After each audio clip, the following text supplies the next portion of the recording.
Welcome to the Building Business Podcast, a podcast where we speak to the real people behind businesses. In each episode, we'll be having conversations with founders, leaders and entrepreneurs about the highs and lows of running businesses. So we're here in the studio today. It's a nice little What do you space think you've of made, our isn't it? studio? I think it's brilliant. Yeah, I think you've done a grand job. I didn't do any of it, it was all Mark.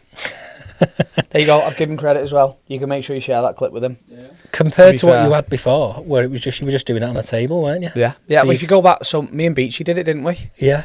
What was that? That was good 2 or 3 years ago, that. Yeah. And we just like go to the Village Hotel and record in like the cafe area there and stuff. Yeah. But it was good. Yeah. When we first did it, we just did audio. I'm sure we recorded like a voice note. Yeah, see, what you need now for those like little audio clips is obviously you've got the microphones in here, but those little clip-ons are perfect for Got like all the little gear, sound haven't we, bits, innit? Frank? You got that, mate. Got all that. We need to move. Yeah, you name it, we'll do it. I've just ordered myself one for the sake of ordering you? myself one. Yeah. What are you going to do with that? Hopefully put more content. Do you out do on much social. content yourself? No. Not at all? Or? That is the problem in it. When you know, it's like a tradesman.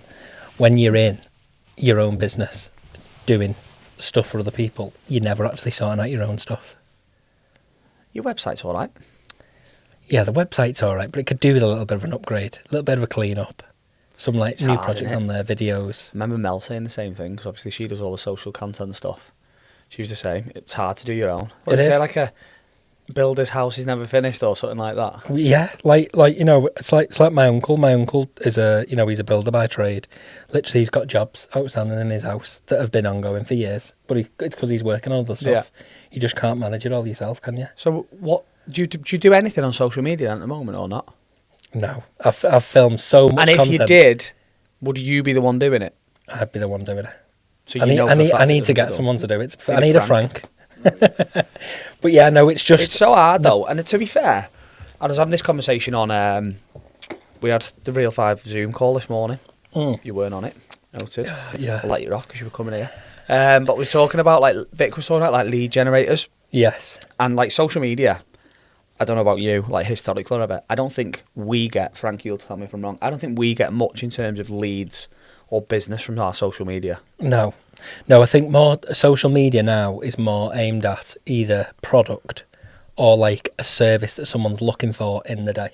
So, you know, like if you've got, you know, your mums or your dads that are at home or whatever, Yeah. they're on social media, they're having a flick through, you know, a product there you can instantly buy. There's so much that I purchase through that way of Yeah. advertising. For me, it's like supplements or like new coffees and shit like Yeah, that. yeah, exactly.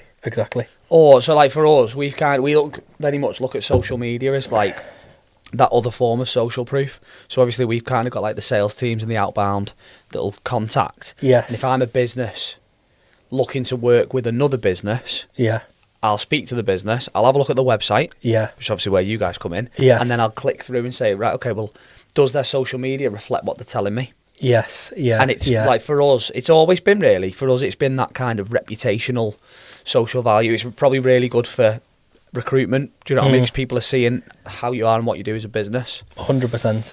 I think having, you know, that's where I think ours slightly falls down because, like, you know, we'll put like a new project when we've done it live on our website, but then we won't go and post it on social media.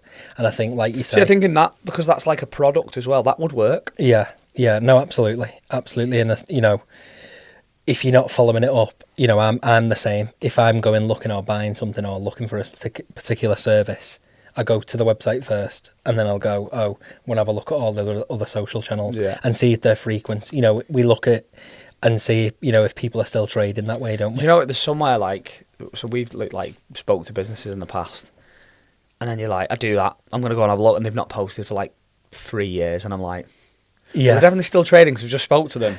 Is it definitely them? But it like, whether you make that purchasing decision based on that or not, it still makes you hesitate for a minute, doesn't it? Oh yeah, definitely. Yeah, but no, we need to get on top of that. It's like all the content for Real 5 and stuff. I've filmed so many little clips, and like little. It's you know, hard to sound do bites. though. It's time. Yeah, like definitely. how long? And I should probably do more of it, but I haven't got the time to sit there and like edit a reel and put it out there and stuff. Yeah. I probably block do me content as much as I can a month in advance, based yeah. on like, let's talk about this, and that's things that are topical within the businesses. But you've still then got that reactive post where you're like, oh, that's happened today, I need to share it. Yes, But even that, like, I need to do that, and it sits on my to-do list for a week, and then I'm like, right, I'm going to have to do it now. Yeah. Do you use Meta Business Suite? No. So Meta Business Suite is really good for planning in all your content, like from a point of view of, for your company pages, like on both Instagram and Facebook, you can go into a planner. It'll tell you when all of your followers and your audience. What's that allowing you to post previous posts on Facebook and Instagram? Just them two? Just them two. And you can basically plan it all in. So if you've got content sat in files or whatever for a whole month, you can just literally shove it onto what you Meta Business almost Suite. need to do is like block out a day and be like, right, I'm going to do all my planning that day. 100%. In an ideal world, that's what we all need to do. Yeah. We use, we just procured a new platform, haven't we? That we kind of got sub-accounts for. Because we've kind of got, there's like 6 or 7 different entities that we're actively like promoting, working on media and stuff. Previously we've done it manually through the platforms, but we've got TikTok, we've got Facebook, we've got Instagram, we've got LinkedIn, and if you want to do them all at once, you have to go and subscribe to a social pilot or something like that. So we've got this other platform now that we're using, which kind of allows us to configure that for every business as well. So each business has got its own platform. Within that, we've got CRMs, email marketing, and all that built into it. It's not Hootsuite, is it? No, that's expensive. Yeah, This Hootsuite is really cost effective. This is probably more cost effective the more we use it as well. Yeah, because we've got like unlimited sub accounts on it. So whereas we've previously used we've had one account and it's a Quickline account, but we've used we've added like the Warrington Rylands accounts to it or the Real 5 accounts to it to cross post. Yes, it's still a Quickline account, but with the sub accounts now we can have a Real 5 account and do email marketing from there. Do you know what I mean? So then Mel's going to get on that and start working on all that stuff. It's just a minefield, isn't it? But the reality is you've got to stay present. But then at the same time, you've also got the argument of if it's not directly driving revenue and leads, and your time resource is poor, is it a priority? Yeah, I think staying relevant on social media now is massive. Like, even if, people go on about likes, follows, stuff like that, don't they? But I think, it's like, I almost view social media as like a digital billboard for your business. Yeah. Like, at the end of the day, it's you might drive into Warrington, let's say, every single week. You're seeing the same billboard every time you drive in. But you might not actually go to that, that business, whatever they're advertising, until, visit 6, visit 7. And that's how I see social media works. It's not points, great. Isn't it? Yeah. Might not be great in the first instance. Yeah, you might have a viral video, but then you might be thinking, oh, why is it dropping off? But it's because it's obviously getting into people's feeds and, that's how I like these influencers are just kind of like the amount of effort and work they must put into. Oh, definitely. Like they must constantly just be recording content and editing. Yeah. I haven't got the energy to do that. No. I forget it's a full-time job. It's a full-time job. Yeah. That's why, people go on about content creators and, they're lazy or whatever. But actually, they put a lot of work into it. Yeah. And obviously they're reaping the rewards. And it's a numbers game. Like how many of them are actually monetizing that and making money out of it? Oh, yeah. Versus how many people are just trying and nothing's coming off. Yeah. I don't know when you actually hit that level of like you start earning income from. Someone said to me yesterday, I was talking about, so he's got a business that they've been putting a serious business, lots of investment, loads of time goes into it, and it's a project they've been working on for a long time. And I said to him, but when it happens, it'll be massive, and he's like, it'll be huge. And he was like, the problem is, he was like, we're all the 10-year overnight success. Yes. So it takes you 10 years to get there, and then suddenly it's like, oh God, he's an overnight success. Yeah, but it's not, yes. Because you don't see all the work that goes in the background. And he said, and I thought, you know what? Yeah, you're right there. Yeah, definitely. Even those that do go viral and they've put a lot of work in the background. I don't think any such thing as overnight success. No. The thing is as well, it's all about jumping on the trends, isn't it? It's like, how many videos have you seen since America's Last Top Model come out a couple of months ago on Netflix? Everyone is jumping on that trend of the Tara trend, and, once people are on that sort of ream of things, that's where you It's also making it relevant to your business though as well. Yeah. Because we kind of went through, this was obviously before Frank got involved and stuff, and we went through a bit of a phase where we were trying to do stuff, but it was like, at the end of the day, we're a logistics company. Yeah. So like, we can go and do all this mad shit on social media, but we do logistics. Like, there's only Yes. so we can only make it so sexy. Like, do you know what I mean?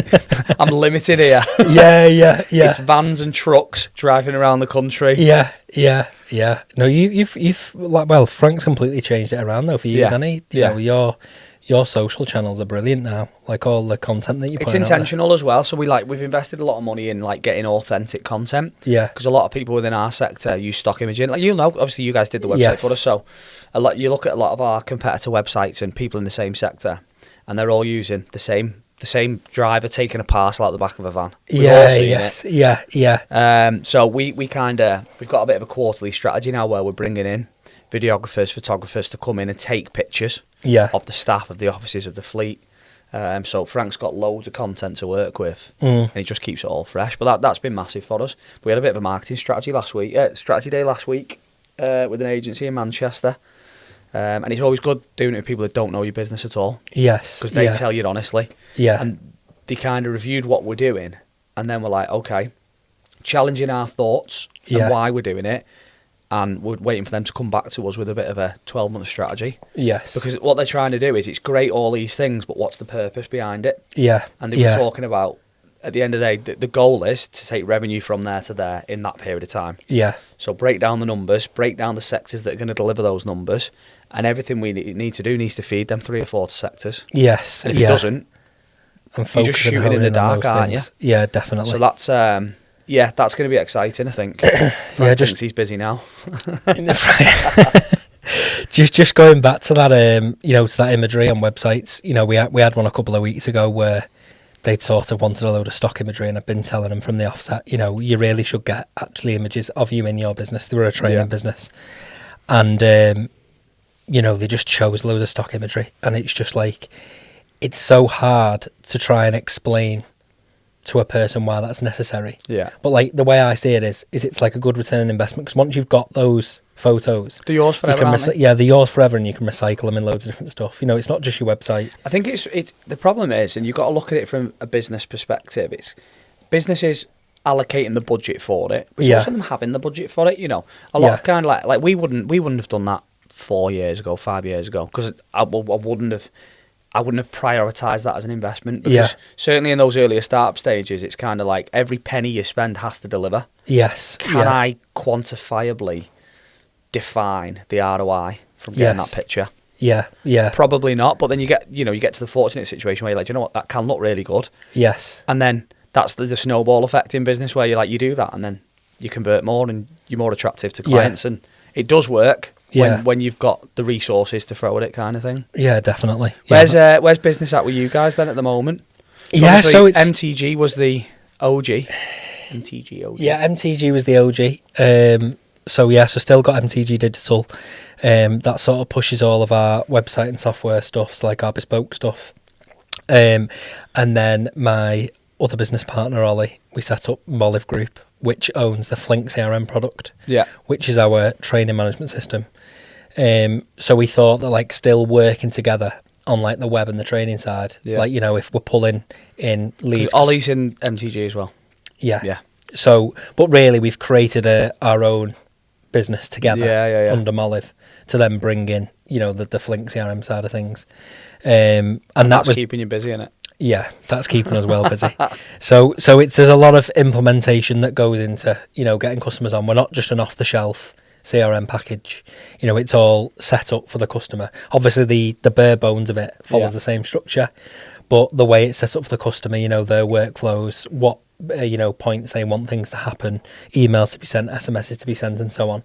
So that's where the CRM side works, with obviously then ties into the website side, because you've got a lot of training clients. So you find that you're doing a lot of cross-selling then between the two? Exactly. So usually, and is it more you do the website then transition into the CRM, or is it more CRM to website? Bit of both. Yeah. So we're trying to run it over between an 8 to 12 week process. But for example, with clients, like we've had a client this week, because of the bank holiday, they don't want to put in data into the new system, because no one will be in to then manage new bookings going forward. And you know, for some training businesses where you've got like tradesmen who'll be off in the construction sector, they'll go on bank holiday Monday where they're not working, and they'll book their training courses. Because like some of the clients that I'm working with, they're massive. They've got like great big warehouses with training centres inside. Did it? Yeah. One of them being Simeon, just in they're based in Warrington actually. And they've got a massive unit on what's the business park in Warrington that everyone got? Birchwood. Oh, right, okay, yeah. Yes, they've got a big training centre there. And essentially, they had like web bookings. They have obviously over the phone bookings. They have email inquiries. So they have different lines that are coming into the same system. So And so does the CRM connect to them lead magnets, or is it the lead magnets as well? So it connects them lead magnets. So for example, via API, you'll plug it into paid ads, meta ads, exactly, website forms. Yeah. So if they have like they have like social ads that go on Instagram, they'll have like a link. So you to just built like an course. open API to feed it back into. Yeah. So we've got a fully open-ended API. So literally, we link with third-party systems. So there's a couple of companies that have got training management systems as well as having the LMS side, which is the learner management system side. So that's the likes of like your Moodle or iHasco or Talent LMS. And basically the platform is where the learner's logging in and completing the online training. Yeah. That then links into our platform so they can manage everything in one space. But we are, towards the end of the year, releasing our own LMS as part of Flink. Right, so we're not having to, we can offer it as a whole service rather than two different areas. Who are the users of this software then? Is it training companies or is it companies that have training within their business? Bit of both. Right, okay. So, for example, there's a company who, because they're private, I won't be able to mention on it, but basically they have about 1,000 staff that they're training every single year who are all on different dates, dependent on when they start or whatever. Yeah. They go through a series of training. So in its simplest form, it could be like a training matrix, basically. Exactly.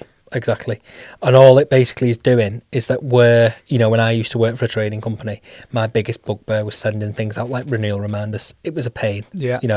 You've just done a course, you've put them on the course or they've booked through the website. And then when it comes to their renewal in a year's time, having to report on all those renewals, every day. Yeah. And you're then having to send manual emails out to say, listen, we've got another date in now because you're coming up for your renewal in a month. Whereas our system, it'll automatically do that for them now. With like a booking link at the bottom of that email. They click on it, they book, they pay, and then they're on the next course.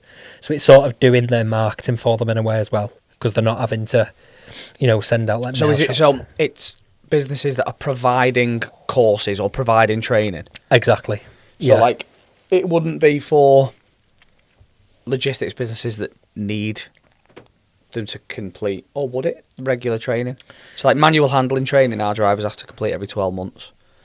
Yeah, so what you'll probably find is where you might have like in your HR part of your software, you might have like, they've got this qualification and we just need to ensure that they're on a course. Yeah. Where you've got, where you're probably managing 100 delegates every single month, like the companies are that we're dealing with, that's where I'd say it's like necessary, because it would then become hard for you to manage. So there is a certain threshold where it's like, bang, that's the... Yeah. I mean, don't get me wrong. We've got a company that we're working with in Goole, and he's a one-man band. He just literally works by himself. But the reason he needed it is everything was being managed on a spreadsheet. So he was like, I need this system to sort of do my day job. Would it work for... there's a guy that I know who is a first aid trainer. Yeah. Only a one-man band. Yeah. But he runs first aid courses. Yes. Would it be something like that? Like 100%. a booking platform? Yeah. Or is it digitally delivered courses, or both? Both. So if they're on e-learning, for example, like we've done an integration with a company called Highfield Qualifications, which is, you might know them, but they're quite well known and they do a load of e-learning. Yeah. So essentially when the front end user on the website books and pays for that course, the information will get sent into both places. Now you might just think, why is it just not going into Highfield? Well, the thing is, if you just had it going into Highfield and not into Flink as well, you're having to log into Flink to look at classroom-based courses and live training. And you're also having to log into Highfield as well to get records off there. So what we do is, we send it into both. The admin in the office doesn't need to, go onto Highfield and check Yeah. check stuff, because when that learner completes a course, the status of that outcome is coming back into Flink and updating an area. It's managing it without needing the laborious side of managing it, isn't it? I think that's the key. Oh, 100%. With most businesses. It's like Yeah. anything, to be fair. Like I was chatting to, when I was chatting to Nikki the other day, we were talking about automation and AI. And like, Yeah.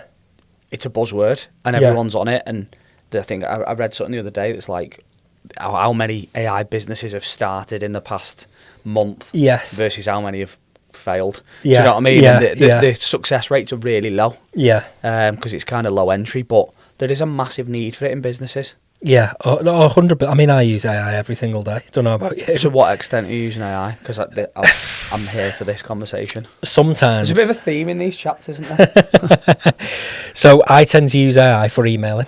Like, I'll use it if I've written an email and I think, oh, that sounds rubbish. What email client do you use?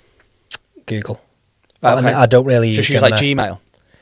Yeah. Yeah. Yeah, we have Google Workspace. We did have Office 365 at the start, but to me, Office 365 and Google are like, well, obviously Office 365 is a Microsoft product. Yeah. Google's like the Apple for me. Yeah, yeah. I wouldn't ever use the Apple ecosystem. See, we are all Microsoft, and to be fair, because Quickline is a Microsoft ecosystem, Yeah. everything else that I've kind of done is Microsoft, just because Yes. it makes sense. I think I've got a couple of businesses that are on Google.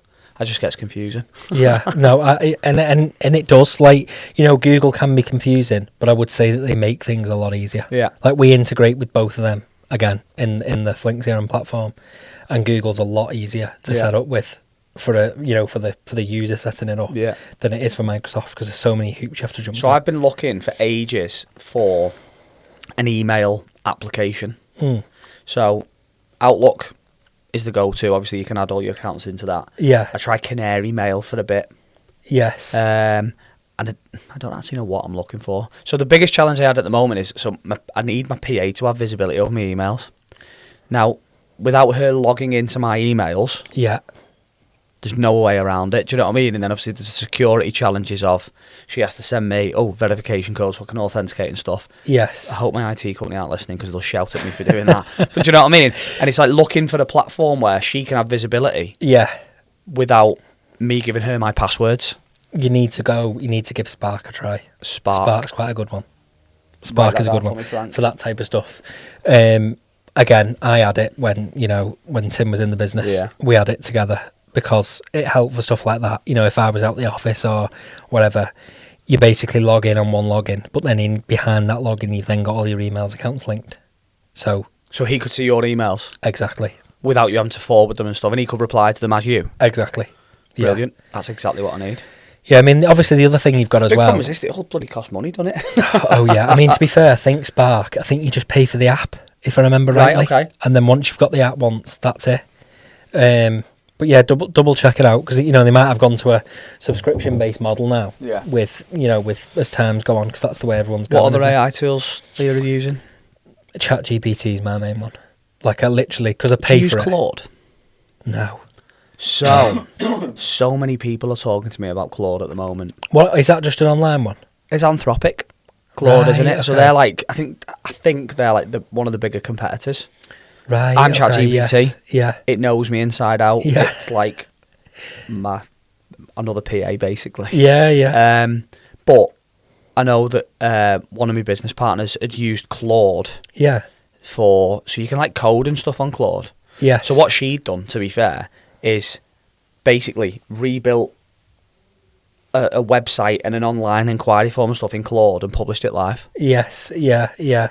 And it looks what I mean. It is good. It's probably only skin deep. Do you know what I mean? They probably Yeah. not develop into the levels that you guys would. Yes. But for a startup size company in that initial stage, it's probably enough. Yes. Yeah. But what it's doing is unbelievable. It We're is. working with a guy at the moment who, so obviously you've done like the bit of tech development and stuff for us through Yeah. MTG, haven't you?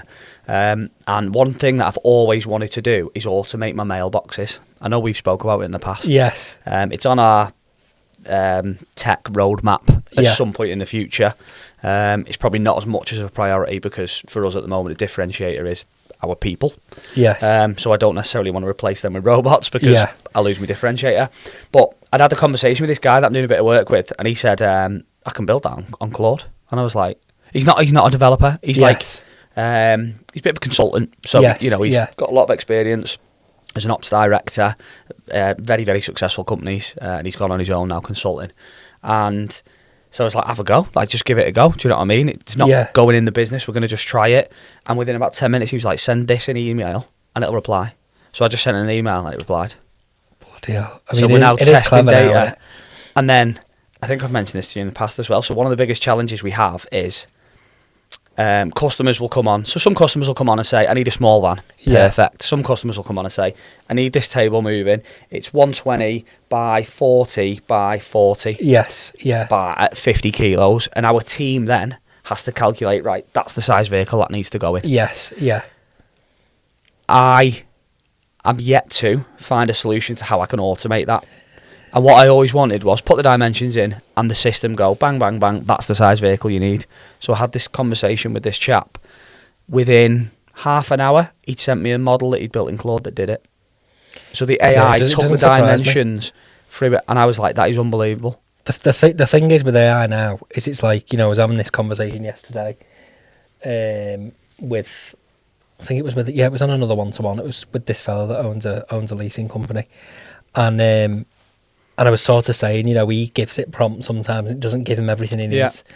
But the thing is with AI is you need to almost get inside the brain of what that's thinking. Because if you just say, create me an app that's going to do this. Well, there's so other little mini things that fall into it that in your head. And it'll fill the gaps. Exactly. And but sometimes it's what prompt you give, the tool that you're using. Because I've had a go at, there's one called Base 44, heard of that?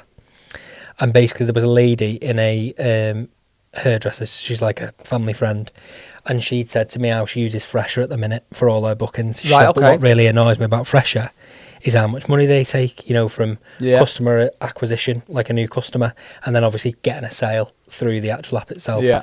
And she's going towards retirement age now, so she wants something that when she leaves that business, it's not costing the team like an arm and a leg to keep on going. So anyway, so I looked at this Base 44 for her and basically put in like everything, she'd sort of give me a list of stuff that she needed. And, on the first instance, just sort of tested it, see what it was like, create me a booking tool for the hairdressers. Now, other things that it didn't take into an account, what we know as users, is like, well, you've got staff member A, staff member B, staff member C, or stylist, let's call them. What you need to tell the system is, right, well, we need to take into account for the diary is, staff member A may only work on a Monday, Tuesday. Yeah. Staff member B may only work on a Wednesday, Thursday, and then the other one might work Friday. So if you're not telling it and giving it those prompts, if to say, we need this facility, but what do we need as part of that facility? So, for example, for doing holidays, what we need to do is be able to put a start date, end date in. That then calculates it and then blocks it out. That's where your system becomes a monster. Exactly. Because there's all these other factors. Yeah, all these other elements. And then you've got other things like... Do you think that then reaches the limitation of AI? And that's where experienced developers need to go in and connect them dots? I'd say so, yeah. Like, I think you might remember meeting that guy in Real 5 probably about a year ago now. And he said to us how he'd built an application on AI, didn't he? Yeah. But he weren't quite there with it yet. And people who don't know how to use it properly, I think that's where you've got the problem. But then, Is that not a massive lead generator for you, though? Do you never get phone calls saying, I've tried doing this, I've fucked it up, can you help me? Yeah, well, I mean, to be fair, we've had one where they've had, a booking system, and they've had that problem where they've tried to recreate it using AI. Yeah. And then it's just not gone to plan. Because you do need sometimes, it's like, it's like moving that platform over onto a server. AI can probably tell you how to do that, and how to move it over. But it's having the, everyone's server setup is completely different. There's so much server space out there now. You've got like the likes of Plesk, AWS, you've got in-house servers. Yeah. You've got data centers that you might have it hosted with where you might pay a monthly fee a month or whatever. And they've all got different, configurations within them. So it's like when you're asking AI, it's giving you a generalization of how to do it. Yeah. But that'll forget something because it's not logged in to see what you're actually doing. Yeah. And that's where things tend to fall down. It's like data migrations. AI can't really move data from one area to another. They can tell you have how to do physically it, that but job. yeah, someone's got to do it. And you know, It's the, just the things. it just fascinates me, and it's exciting, and I'm a It sucker is. for a new tool. Yeah. So if like I see something out, I'll try that. Yeah. But then you can have too many, can't you? Yeah, definitely. But yeah, ChatGPT is one of mine. I need something for my emails. We're trying to do a bit at the moment with Zapier, Oh yeah, just like connecting things. So like in the clothing business, obviously we've got a Shopify site yes, and we've got a Squarespace site. yes, yeah, And at the moment, orders are coming in and going in a Google spreadsheet and then manually getting sent to manufacturers. Yeah, So we're trying to yeah. streamline that process. So we've created a system within Notion yeah, and then Zapier linking them in. Yeah. yeah. Notion's a really cool app. I do like Notion. I just think it takes time to set up. Yeah. So we So meet between. So obviously, when I brought my PA on, my biggest bottleneck was me. Yeah, In terms of like, I'll manage the mailbox, I'll manage that. And the hardest thing to do, and I've still not done it, is hand that over letting it and go. let go.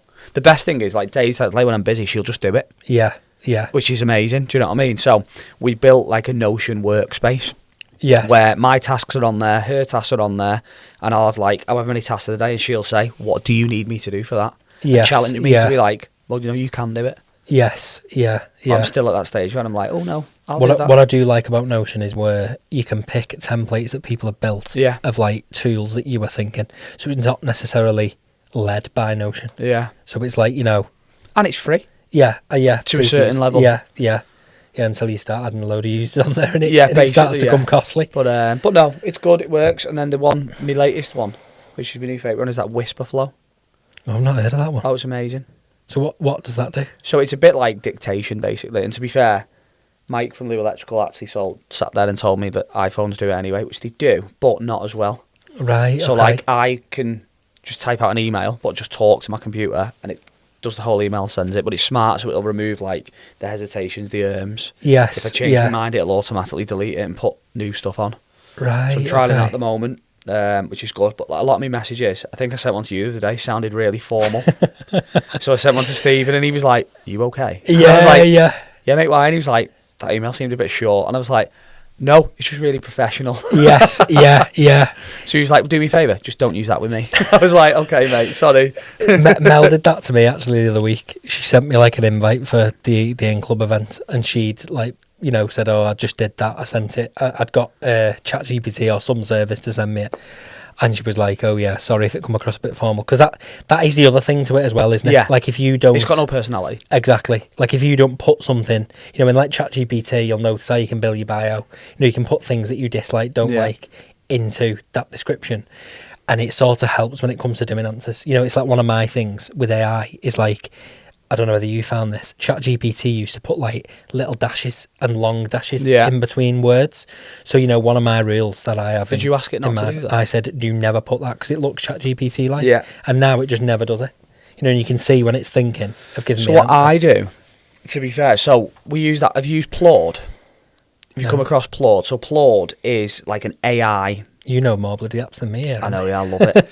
This is the thing. I'm a sucker for a fad, and this comes from social media advertising. They clearly know. He wants, This he dummy's wants gonna another buy AI it. product. So Plord is like credit card shaped, like it goes in a MagSafe wallet that goes on the back of your phone, Yeah. and it's like it's an AI dictator, if you like, transcriber. So Right, okay. I originally got it. So we had a challenge in the business where we were having team meetings and people are taking notes and minutes and not engaging in the meeting. Yeah. So basically we got this card, press the on button and it records the whole meeting and then it gives you your notes. Bang, there's your minutes. Really good. Bloody hell. So the sales staff got them to take them into client meetings. I shouldn't probably say this, but put it on your back home, record it, put it in your pocket. No one knows you're recording. Yeah. So it takes your yes, notes for yeah, you. Yeah. Obviously, we do have to be careful how we use that. But then it's also got a desktop app. Right, okay. So I will jump on a Teams call with a prospect or someone. Yeah. This automatically records every meeting, but it doesn't. So there's like your notes, Otter AI note taker. Yes, yeah, Will yeah. tell me. This won't tell. It just sits on my screen and records what's going on. Right, okay. And then okay. there's a transcript. So I'll have meetings with potential customers. Yes. We might have to cut all of this out. I'll have meetings with potential customers. It'll transcribe the whole meeting. Yeah, If yes. they give me permission to. And then I will copy the transcript, put it into my ChatGPT, Yes. and say, summarise this for me. There's the summary. I'll then say, based on the transcript, how ready to buy do you think the customer is? And it'll say these are the indicators that tell me the customer's ready to buy. I'll then say, what kind of things does the customer need to hear from me to give them more confidence? Right, and it'll say, from what the customer said, they're concerned about this, and this. Yes. So I can then tailor my response, and then I'll say, based on all this, draft me a follow-up email. Yeah. But I then rewrite the email. Right, okay. So I then copy the email, yes, and I will reformat that in my words. That's probably the part where I don't rely on the AI. Yes, yeah. It's great for knowledge gathering. It'll pick up things in meetings that I'll never pick up. Yes, yeah. The cues that I might miss, it'll pick it up and it's there. Yes. Transcribes it, everything's recorded, but then I take that information and use that myself to pursue the So sale. where you were saying that card sits on a meeting, is that more so the desktop app? So Both. the card is for physical. Yeah. So the card is in person. Right. Okay. So like now, I wouldn't have my laptop up transcribing this, but I could have pressed that record and it could record this conversation, and then I could take that and say, "Here's the transcript for a podcast I've recorded. Yes. Give me a fitting title for the podcast," and it would pick up on everything we've discussed and go, the most common thing discussed is this. That's a good topic for it. And then I could say, draft me 10 social media post captions from this conversation, and it'll go bang, bang, bang. Here's a load of insights from the conversation. Yeah. Go and talk about this. Right. Oh, it's mega. Okay. It's I'll a have to have a game look at changer. that.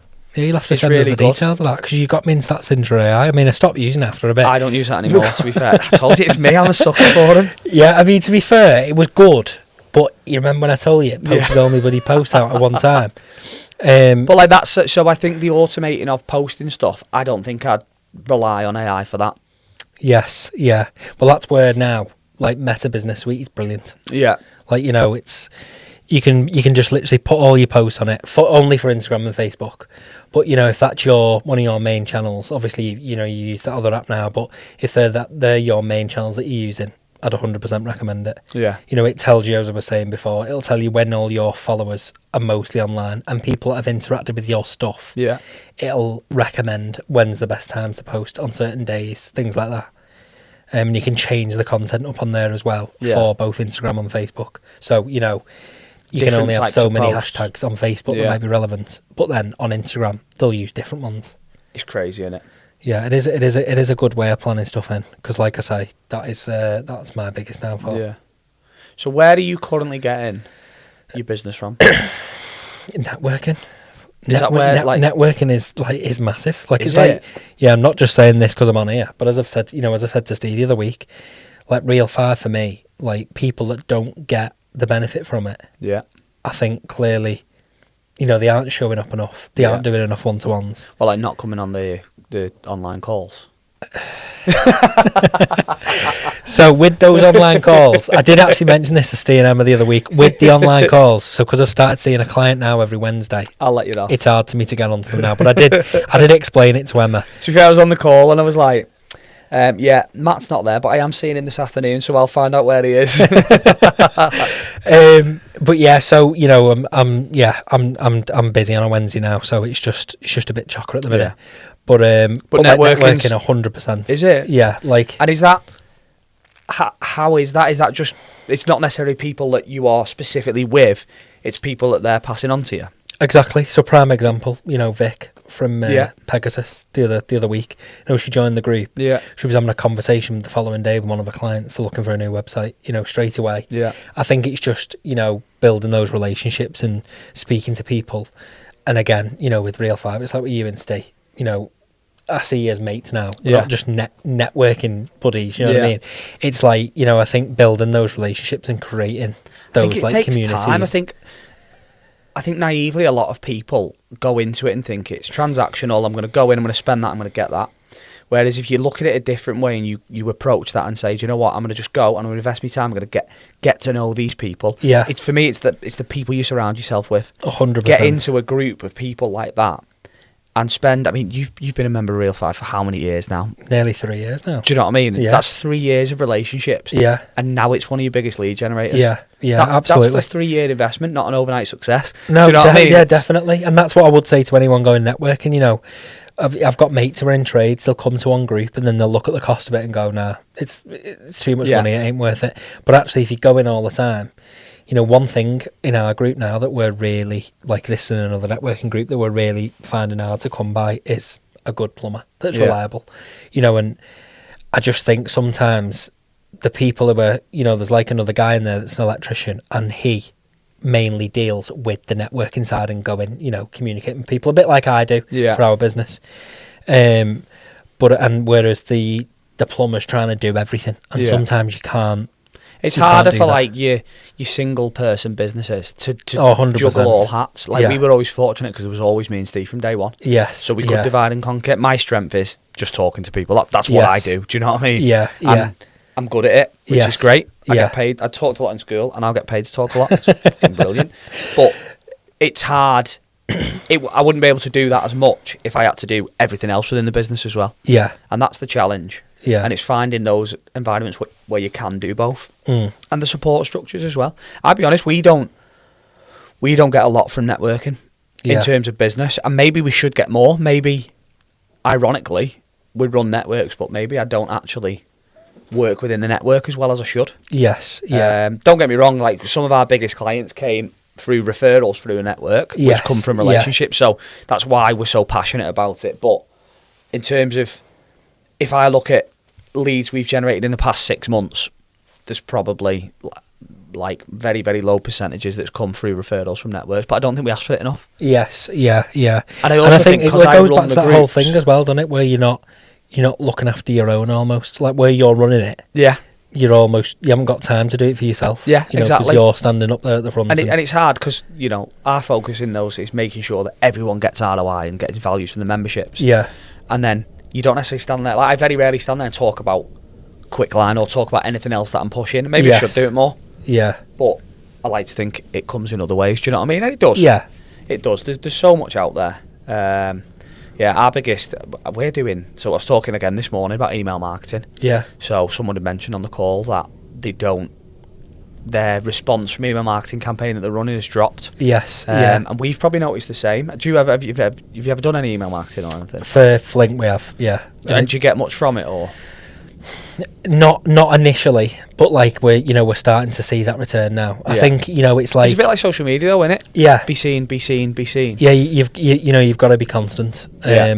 We did look at one point to employ an actual agency, but again, with starting up that business as a completely separate entity, it was all about budget and cost. So we did it ourselves, and as I say, we've got lists from what we've built up over the years, clients we've worked with, and we've brought those all onto that platform now, and essentially we're just marketing out to them. And where we were really fortunate is one of our like key sort of competitors really, they went, so there was a real need for the platform. Like closed the shop when, or so the company got bought, and then basically that company then just stopped supplying that product, because essentially that company that bought overnight or over a space of a year. Bloody hell. Yeah. So everyone's they just literally said we're stopping supporting it from such a date, and it turned out it was all down to they'd already had a similar business, but it wasn't specific to that sector.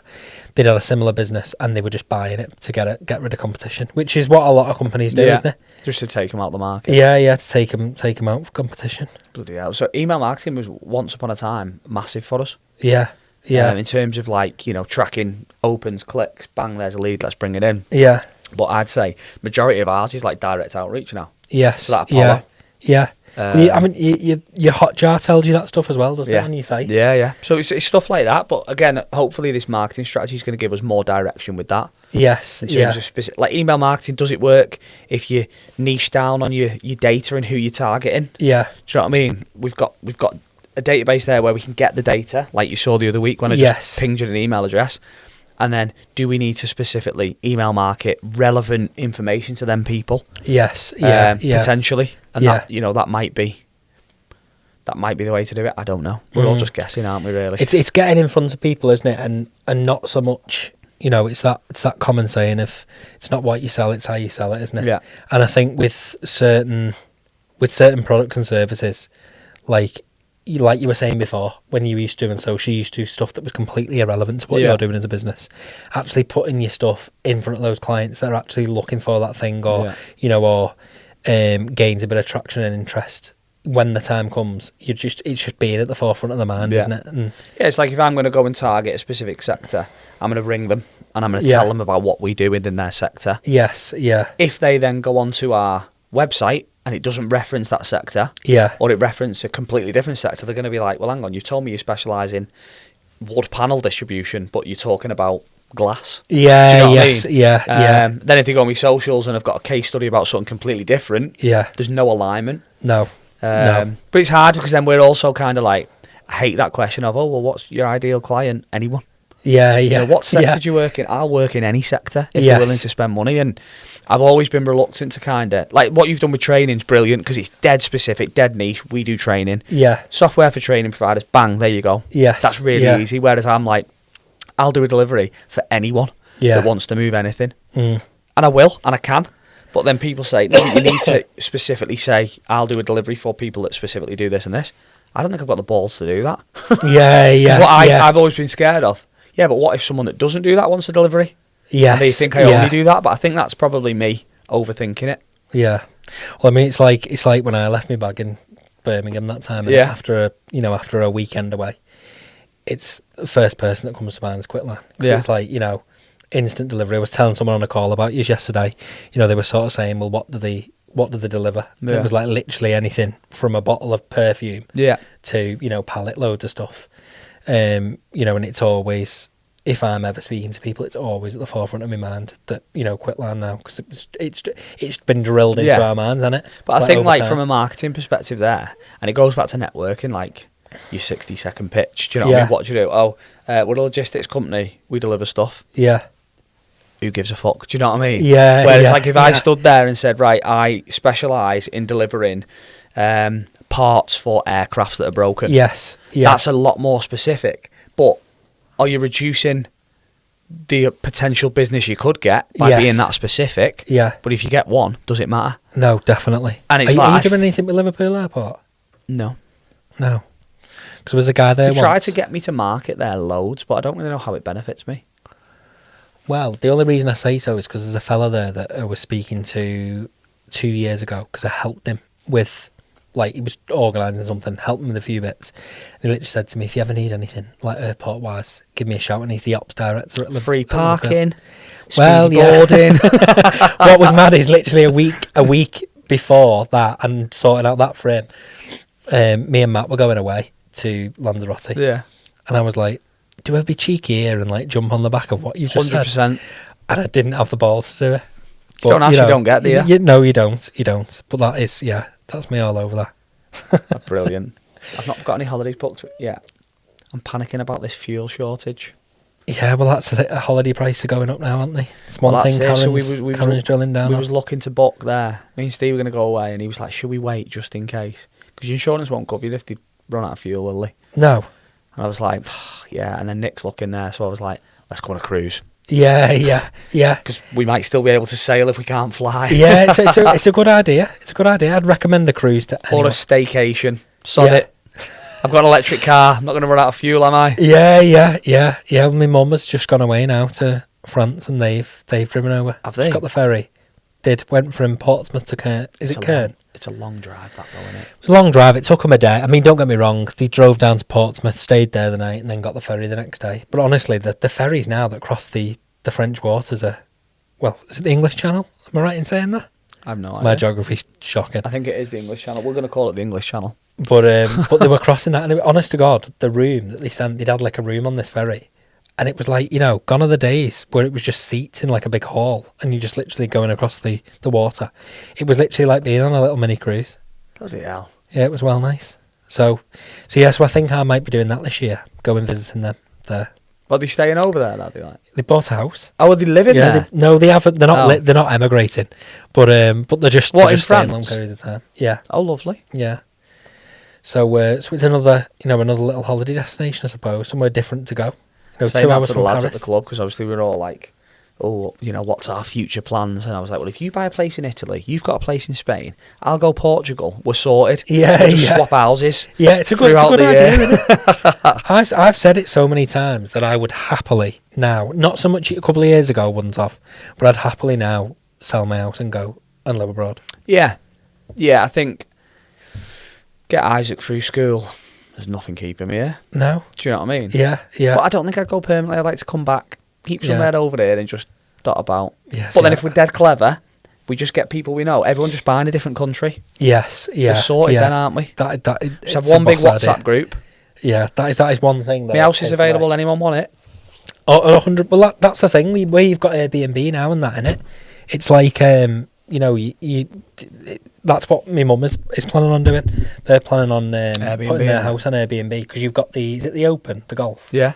Because they've got that close by. Ah, right, okay. They're like thinking, oh well, you might as well. While we're away for a few months, we'll stick it on there. My mum was on about they love going like North Wales coast and stuff like that. She was on about not going too far because they're grandkids, but going far enough that they've got somewhere that overlooks the beach and stuff like that. Yeah. And I was like, you could do it though, and just Airbnb it out. She's like, I don't want people living in my house. I was like, yeah, I don't care if you help pay the bloody bills. Yeah. No, definitely. It's like going to a hotel, innit? Yeah, well, I put our house once. I remember you telling me about this. Did you? I put I was just, you know, when you're in bed at night and thinking, oh, you know, you're just scrolling. And then I was like, oh, we'll have a look on Airbnb how much like our spare room can get. Some woman booked in it. I did tell you it. She actually booked the room because what has that done is you have to wait. I think it's 24 hours for approval from Airbnb to like check over your post that you're putting on. Anyway, did you upload pictures of the house and everything? Oh yeah, I had pictures of them when we moved in. So I was like, I'll just use them. So where the and what were you doing? Just seeing, like, if there was any interest? I thought what it was going to do is it was going to give you a cost there and then, like roughly how much you'd make if you was to rent it out for a month. Anyway, it comes up with like recommended pricing. So I was like, right, okay, sound. Anyway, posted it. Next minute, I just forgot. Like, you know, I just left it. 24 hours had passed. Literally gets an email. Someone's inquired about your Airbnb. 2 inquiries in the space of a couple of hours. You know, there was a girl that was working somewhere in Knowsley. She was in the NHS and she was basically looking for a place to stay while she was doing, whether she was doing secondment there or whatever, I don't know. But she'd literally booked it for a month and that would have been £900. £900. For a room? Yeah. And not even for the whole house? Not even for the whole house. That obviously they'd be sharing your spare spaces. Yeah. But like where we're on the top floor, I just thought middle floor, you know, you've got bathroom next to the spare room, kitchen, we're out in the day at work, you know, ging gang go, off you go. Didn't do it. And literally, Matt was like, there is no way I'm letting someone live in the house with us. Yeah, I'm not sure about living with them. Yeah. Don't know what Nick would do if I did that. I'd probably be getting divorced. Yeah, I'd say it's not a great move. I mean, obviously, so we've kind of done a bit in the property stuff, haven't we? And we've, you know, flipped a few houses, buy-to-lets and stuff. Yeah. I know guys that are buying houses and Airbnb in them. Yeah. Now, I'm like, I'll buy it, I'll buy-to-let it, so I'll rent it out. Yeah. 12-month contract, let it go. Yeah. But there's, you know, I think the Airbnb thing is the instability. Like, if you're living there, that's fine. But if you've got a cost and you need to get X amount of bookings to repay that. Yeah. Yeah. But then I've toyed with the model, like saying to Stephen, I was like, why don't we just go and buy like apartments and stuff in cities? So like we went to Lincoln last year and it's absolutely gorgeous. Yes. And it was like a 1-bed, like bed sit type thing, yes. really. Yeah. It was like 140 grand and I was like, just buy that. Yeah. Yeah. And just rent it out. Yeah. The thing is when people are staying over as well, don't they? They purely just want a place to stay. Yeah. Like, you know, if you go in, I mean, I know I can be really fussy when I go away, whereas, you know, Matt's not so bothered, but, you know, some places that I've stayed, whether it's been on a stag do, a lad's holiday, you do look at them and you think, but then you think what you've paid. Yeah. And, you know, but for them, you know, it's like 35, 50 quid a night. Yeah. If you're doing that every night of the week, it's a good little profit maker, isn't it? Yeah. I think there's a metric where it's your occupancy rate. So what percentage of the month do you need bookings to cover your cost? Yeah. And you know, buy-to-lets for us, it's a hands-off investment. Yes. We buy it, we do it up, we pull the money out, it gets rented out for the next 10 years. Yes. The house price goes up, we earn an income. In 10 years' time, we're in profit. Yes. And we've held this stock. We buy a few of them every year and we start to build our retirement. That's the plan. No, it's definitely, I mean, property's always been a place to go on it. Like, you know, there's always value in it. And, you know, we hope that house prices at all times are just going to be going up and up and up. You look at it though and you think, surely at some point it's got to stop. But then I think if you go back like 30 years, people were probably thinking that then. Oh, 100%. Well, it's like my gran and granddad now, you know, their house, they've got a semi-detached, you know, 3 bedrooms. and they only paid, it's either 3.5 or 4 grand for it, and I'm like, Jesus. you know, I say to my granddad, like, when I'm, you know, when we're deep in conversation, like, when did that time change? Of like, you going from, you know, your sixpence and you know, whatever you call all the different things, but, you know, when did it go from that to then now? I bought my first house when I was 19 for 55 grand. Bloody hell, 19? Yeah. God, you moved out quick, didn't you? Yeah, well, Isaac was on the way, so I had to do something, didn't I? I had to get a proper job, and here I am. Yeah. So yeah, and then sold it and moved on after a couple of years and did it again and again and again. The same house went up for sale a couple of years ago, so that'd be, 12 years later? 13 years later? Yeah. And it was up for 150. So it like Mad, that, innit? £100,000 value on top. Yeah. And I must have 55. I must have spent 10 grand. So it's cost me 65 grand. Yes. Yeah. That price has doubled and some Yeah. in 10, 12 years. Imagine if I'd kept hold of it. Yeah, bloody hell. That would have been a right money maker, wouldn't it? Do you know what I mean? But it's what you It do owed in me the nothing. time, innit? Yeah, I'd still be living there. So, Yeah. but yeah, So, I'd say to is people, that when was you in Quickline then as well? No. No. I was, to be fair, when Isaac was conceived. Is that the right word? No, when we found out we'd have an Isaac, I was working in retail part time at home base, dicking about on the replen shifts of a night. Yeah. And I was like, oh shit, right, okay, I'm gonna have to knuckle down. Yes. And that's when I went to work for some logistics companies, and then dotted about and thought, do you know what, like, I can do this. I can do the job. I was very good at the job. Yeah. And I was like, the big one for me was like culture. I was like, I think my first proper job, I worked with like a brilliant group of people. Like, my boss was in his 30s, but he was like dead easy going. We really enjoyed ourselves and stuff. Yes. I think when he left, I was like, I got another boss, and he was probably just a normal person, but I was just like, he wasn't the same. Yeah. And because I'd realised, well, you can have a load of fun and still work and earn. Yes. I then went job to job to job and couldn't find that fun again. So then when I started getting my own team for other people, I created that fun. Yes. And it's boss, and we all like proper enjoyed ourselves, but worked really hard and did really well. And then you just get to the point of, you know what, like, if I could bottle this and build a business with it's culture, it's creating that environment, and we have, and that's exactly what we endeavour to do. Do you know what? That's how you retain staff, though, as well, isn't it? You know, because I know, like, over the years, like, you know, a company I used to work for, we, like, the turnover of staff was just like crazy. But it was like, again, it was all about like the culture that was created within that business. It just, you know, it wasn't the best. My big one is like, the reality is everyone has to work to pay the bills, even more so now than ever. Yeah.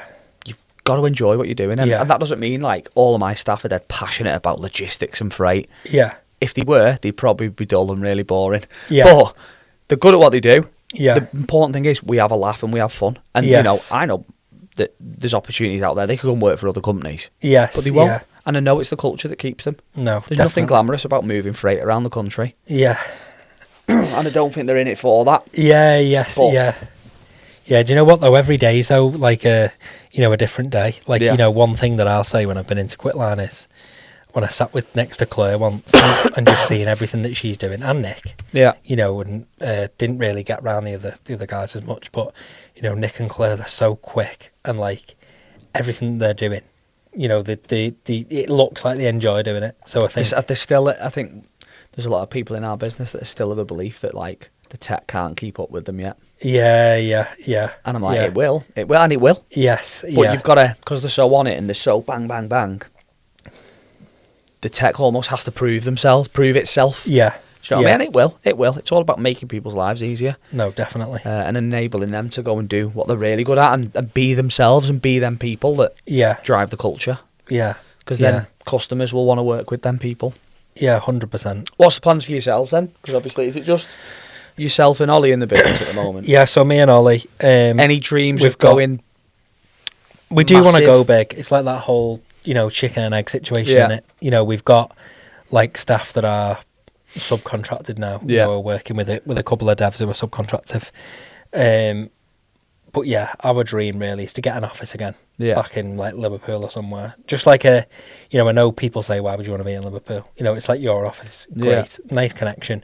But at the same time, like with me being in Liverpool so many times a week, it just makes sense to be And you know, you've got a lot of nice spaces there as well, haven't you? In like offices. So I think for us, like our next period now is growth. You know, getting people actually employed within the business, Yeah. like more people, and building. And what more of a drives team. that?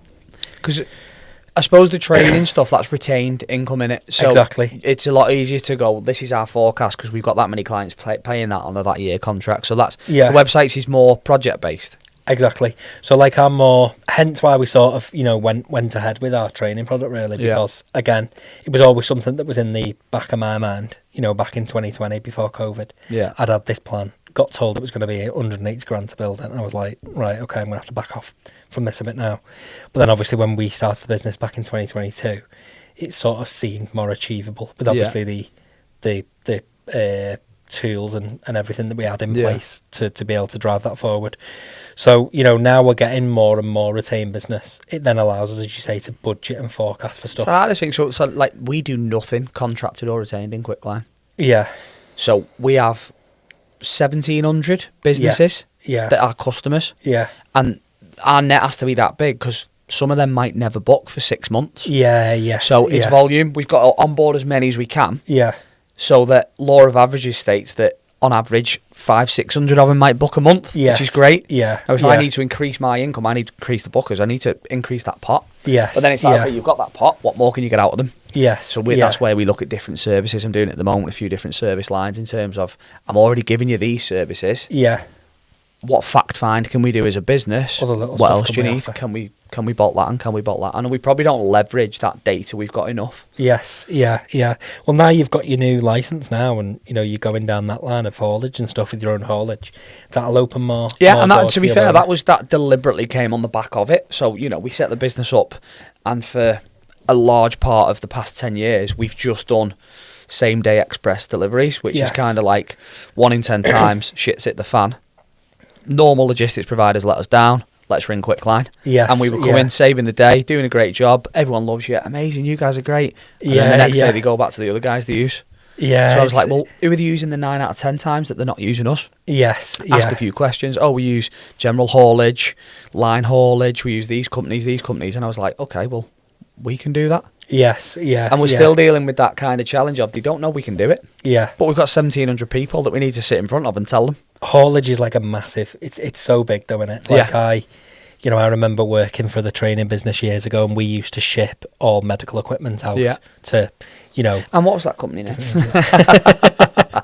But you know, whether they do it, I will actually. Yeah. In fact, there's an info there. You know, I could speak to them. Yeah. But you know, with them, you know, it used to be my responsibility to get a load of tourniquets, bleed kits, all out to the it was to the military in Germany, Right. like funnily enough, and basically we used to buy and sell it on. So Yeah. it'd come to us first on a pallet, and then it'd be our job to go, well, how the hell are we going to get that here? Yeah. And at the time, you know, I didn't have any experience, but then actually, when you start speaking to companies, you know, at first we were using like Parcel Monkey. Yeah. As you'll know yourself, Parcel Yeah. Monkey, very expensive, and also they're just using like a series of different, you know, Parcel there was Monkey are just a bolt on, aren't they? So they're not actually doing anything. no, they're just a And they're middleman, taking aren't a they? margin on top. It's a great business model. yeah, brilliant for that sense. But again, like, you know, you have no like account manager, so Yeah. you know, just out of sheer luck, one day, like a woman had walked in she had a business in Leyland, and she basically did like logistics, Yeah. essentially, and you know, and she just give you a price for the stuff. Yeah. You know, we'd have a bit of negotiation, off we go. You know, then that gets sent and all sorted for. But what I didn't realise is like how many wheels in the cog. Like when you see a Yeah. lorry that's maybe got like Morrison's on it, you're not necessarily getting Morrison's in that lorry. There's No. like other little bits bolted onto it, so then you can make that journey worthwhile. The size of the supply chain, and from, you know, if you think the original products will come from China, Yeah, and that may end up getting delivered to your front door by Amazon. Maybe Yeah, Amazon, that's for yes. example, because they manage it. Or DPD might deliver it to your front door. yeah, That's great. But if you think where that's come from, and think how many of them are getting done a day, oh, it's mental. yeah, It's mental. We're this tiny little part in that supply chain. But then it's for me then to say, right, that's great. yeah, And we're doing a great job there, and we've got fantastic relationships. yeah, But what more can I get from that supply chain? And Yeah. the partner companies we work with, what can I get them in that supply chain? And that doesn't necessarily have to just be logistics related. You Yeah. know, if we get it right, could we be sitting with customers and them going, oh yeah, well, we need a new website? yeah. And then yes, that's where I yeah. then leverage the network more so. Yes, But it all comes yeah. down to, freeing up the time with AI and automation Yes. to free up your people, to get your people in front of people, to have the conversations. Yeah. Right. Okay. Yeah. Yeah. No. Definitely. No. Definitely. But I'll speak to that Yeah, that'd be that mega. training company. That'd be good. Whether they still do it or not, I don't know, because Yeah. they've gone more. They've got their own site now with training facility. They're in with more customers. Is it a big sector, training? Yeah, it's massive. Is it? That is the thing with training though as well, isn't it? It's always going to be here. Yeah. Where everyone it goes through a series of training. As long all as the time. people are doing something, Yeah. they need training. Yeah. The next one to get onto is how you train AI. Yeah, the thing is that's I was having this conversation with Osti a couple of months ago about like how, in so many years' time, Yeah. the world's just going to be overrun by AI and robots. Yeah. And it actually does scare me a little bit. Because I do think like, it's like I was having this conversation now, if we completely replaced everything with AI, I had an AI bot that turns up and have a conversation with you here, it's not the same, is it? But do you its not think, personal though, touch. for as long as a human is purchasing, Yeah. you'll still have that need for human interaction? It's the moment that the robots start purchasing. Yes, yeah. Because the robots don't Well, wanna to be speak fair, to you you. technically got that, haven't you, with Alexa? Yeah. If you think, my I'll Alexa say that will word ask in my me, house. based on, well, I've had to change my name of mine now. I've had to change it to Ziggy because of the dog. So, but like it's like that, Alexa will come up with me now and based on something I've bought the week before, she'll go, "Oh, you bought this last week. Do you want to buy this week?" And literally, it's just a case of saying yes or no now. Like it's mad. Even on Prime, when Amazon Prime and you watch Yeah. it on the telly, Yeah. they've The adverts. got adverts and it says, you've But got it's stuff that you've looked at. yeah. It's Terrifying. quite scary. Really. Amazon have got it locked down, really. Yeah, haven't they? considering I'm what just Amazon hoping he come rings from. me one day and says, "I'll just buy your company off you." Cheers, Jeff. Yeah, absolutely. Well, you never know, do you?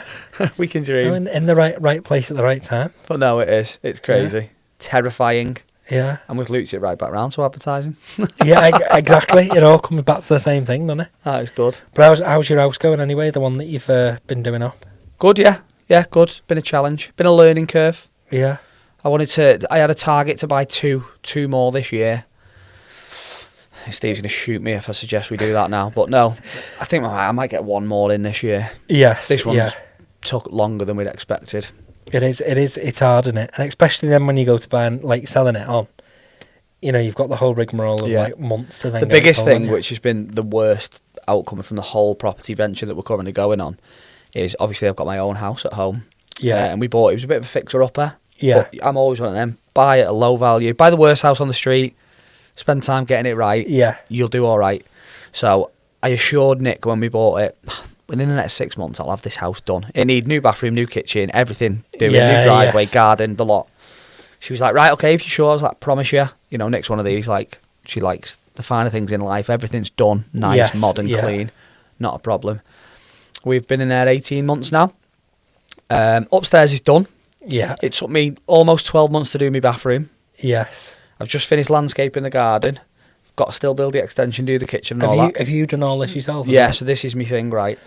I don't know what it is. I think it's like might be a man thing. Mm. I have to do it all myself. Yeah. I've done it loads of times. I've flipped houses loads. Yeah. But like, I need to know where everything is. So like my Yes. bathroom, if you lift up my tiles and my floorboards, it's like an aircraft.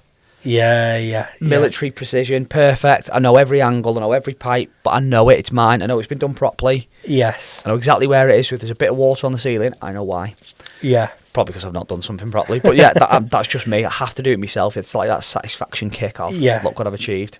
So that's an ongoing project. Obviously, we purchased an investment property. I got a builder in, got it ripped out, got it flipped, got it done within like weeks. So you can imagine the conversation when I'm having tea at night. Yeah. Oh, I can't believe you've got that house done so quick and you've not even done ours. So I'm a glutton for punishment really, but Yes. that's business. Yeah. No. Time's money. Yeah, definitely. No. Whereas my house is a hobby. Yeah, and again, it falls back to that original thing we were speaking about, weren't it? Where you've got your own stuff that you need to sort. Yeah. It always comes last when you're doing. And other what's things. really bugging her is she knows the moment I finish the house, I'm probably going to sell it. Yeah. Well, do you know what? If it makes you a good profit, though, why not? Exactly. Yeah. The goal is I want to buy a farm. That's my goal. Yeah, I remember you saying. I just that want a now. field either side of the house. Yeah. Yes. Yeah. So yeah, just sort of get a tractor basically. That's all I want to do. Yeah. I think. Then I might retire. I think I told you about the time, didn't I, Tim? He got that tractor game. on. Yes. Yeah, bloody driving around in John Deere's on some tractor game. Maybe that's my way to feed the obsession. You should with have a getting go at it. In getting a the tractor. free Tractor time that simulator. you don't have. Yeah. That's the problem. Time. Yeah. So yeah, good. No, well, Yeah. this has been good. What time are we on, Frank? It is 1:30. It's been an hour and 10. We've smashed that. Bloody hell. That was mate. really good. Well, thank Yeah, you that very was good. much. Yeah, thank you very much. And Yeah, thanks for enjoyed coming that. to see the studio. Yeah, no, brilliant space. Yeah, no, I'm there. I'll be looking forward to it all going If you live. know anyone who wants the podcast, No, 100%. hit Studio 90 up. Oh, well, you want to start throwing this more now into Real 5, don't you? Yeah, maybe that's now I need to use the network more. Yeah. But no, great. Nice one. Yeah, nice one. Cheers, Cheers mate. Andy. Thanks for listening to the Building Business Podcast. If you enjoyed the episode, please subscribe and share it with someone else who you think might enjoy it too.